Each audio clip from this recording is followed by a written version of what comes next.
Histoire. 1 Pierre chapitre 1.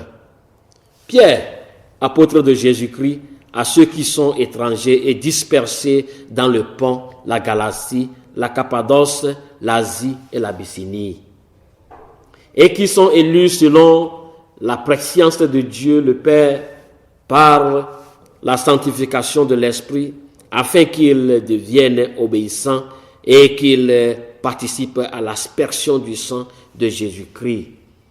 Que la grâce et la paix vous soient multipliées.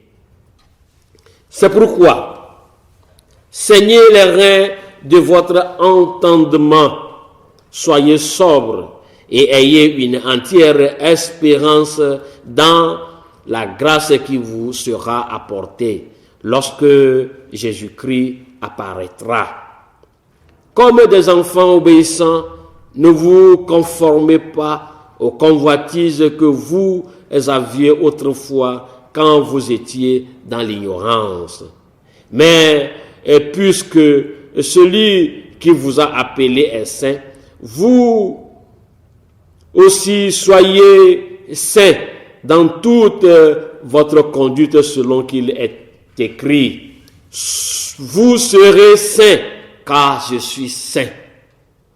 Et si vous invoquez comme Père celui qui juge selon l'œuvre de chacun, sans acception de personne, conduisez-vous avec crainte pendant le temps de votre pèlerinage.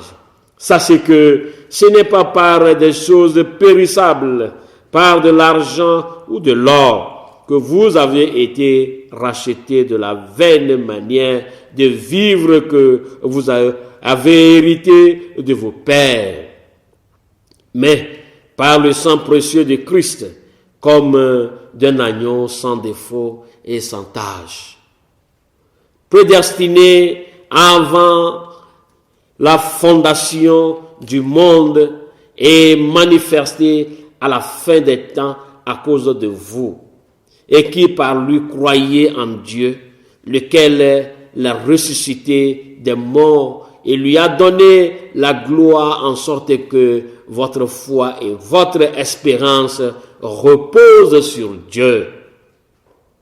Ayant purifié vos âmes en obéissant à la vérité pour avoir un amour fraternel sincère, aimez-vous ardemment les uns les autres de tout votre cœur, puisque vous aviez été régénérés non par une semence corruptible, mais par une semence incorruptible, par la parole vivante et permanente de Dieu. Car toute chair est comme l'herbe, et toute sa gloire comme la fleur de l'herbe. L'herbe sèche et la fleur tombe, mais la parole du Seigneur demeure éternellement. Et cette parole est celle qui vous a été annoncée par l'Évangile. Amen.